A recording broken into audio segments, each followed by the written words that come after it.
Okay, so the first thing is that the probability that you'll be happy because you've accomplished something in any permanent sense is virtually zero. Well, the reason for that isn't what positive emotion is for. Positive emotion is to indicate that you're making progress towards a valued goal. Now that's the driver, right? Not the finish line. Exactly. Well, and that's actually pharmacologically separate, right? Because a satiation reward, which would be the accomplishment of something, calms you and stops that program from running. So, for example, once you become vice president, if that was your goal, then the whole pursuing vice president program comes to a halt. Now, the problem with that is it leaves you without a goal, and it also leaves empty space, which you immediately have to fill. And so often people feel disquiet because now they don't know what to do, and they miss that rush because they're no longer pursuing something. And so it's very important to know that positive emotion is experienced in relationship to a valued goal. And then the question becomes, well, what's the most valuable goal to pursue? And that's really a metaphysical and a theological question.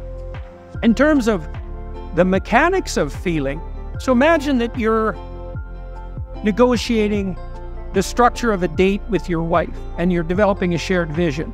And so you say, well, on Wednesday nights, once a week, we're going to go for dinner, and maybe you specify the restaurant, and you're going to make the arrangements, and I'm going to get dressed up, and then we're going to go see a movie, and you're going to pick the movie, and then we're going to have a romantic interlude afterwards, and we'll run that and see how it goes. And then what you want to do is you want to picture that, and you want to watch how your body reacts on the emotional level, and that's a bit of honesty. It's right, and you can see, well, if we went to this restaurant, well, I don't really like that restaurant. I think it's kind of expensive. I had a bad time with the waiters. I don't think I'd be happy there. Then you say those things to your partner. You say, well, I'm thinking this through. I'm imagining it. And here's the objections that are coming up.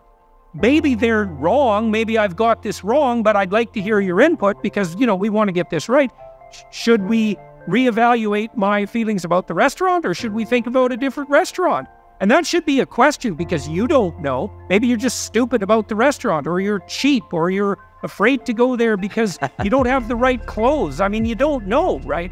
But if you want to get your feelings in line, you develop the vision, and then you apprehend the vision with your feelings. It's kind of what you do when you go to a movie and you fall into the fantasy of the character. You embody all the emotions and you evaluate it that way.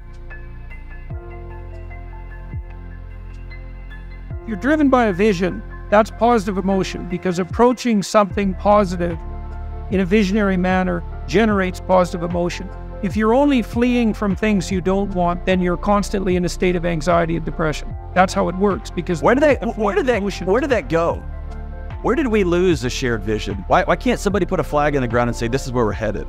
That seems to be gone.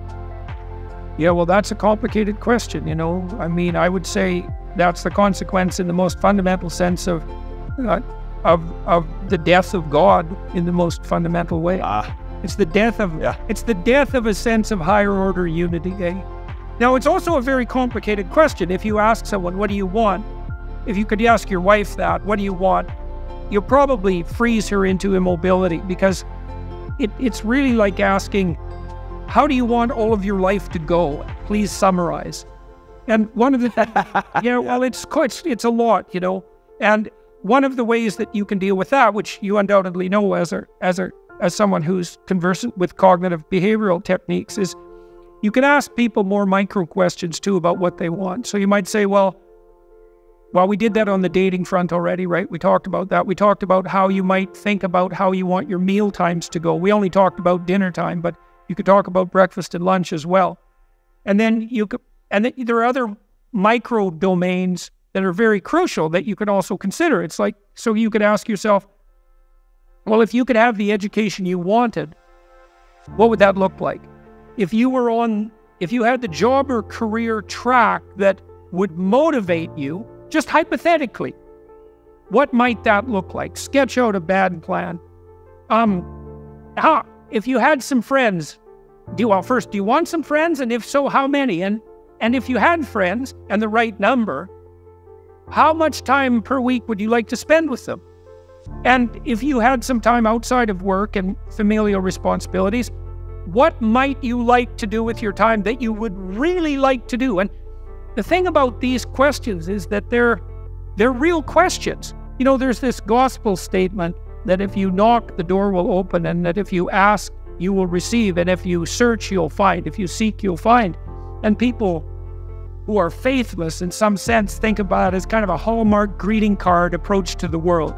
It's just, well, you just ask for things and they appear. It's like, no, that isn't what any of that means. It means nothing that you want will manifest itself unless you aim for it.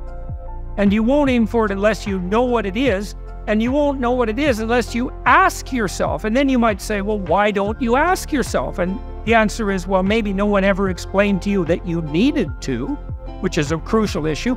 And then maybe you don't also trust yourself.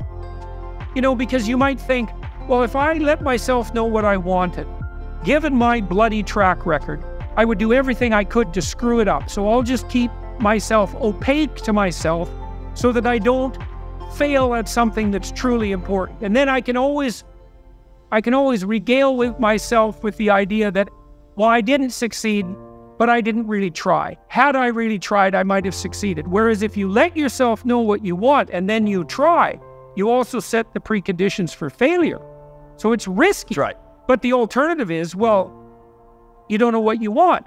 So it is a meditative practice. Like, okay, if I could have what I wanted, imagine the world was constituted so that the entire planet wouldn't explode in an apocalypse if I got what I needed and wanted. Yeah, right. It's like, what would that be? So you might say, well, who should I be? And you might think, well, I should be the college president, I should have this car, I should have this house. Those are all very particularized versions of yourself. And the problem with them is that they're concrete and final actualities and not processes. And so here's a good vision. That's a high order vision. And I think it's the vision that our whole culture is founded on. I should be the person who genuinely confronts the problems and challenges that confront me in my life. So that's an attitude of active and voluntary engagement, right?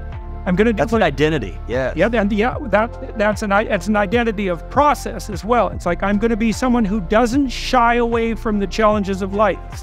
Okay, and then, I'm a guy who confronts it. Yeah. Right. And so that's St. George and the Dragon, and that's a precondition for therapeutic transformation, because in order for you to improve, you have to identify the problem, the dragon, and you have to be willing to face it voluntarily.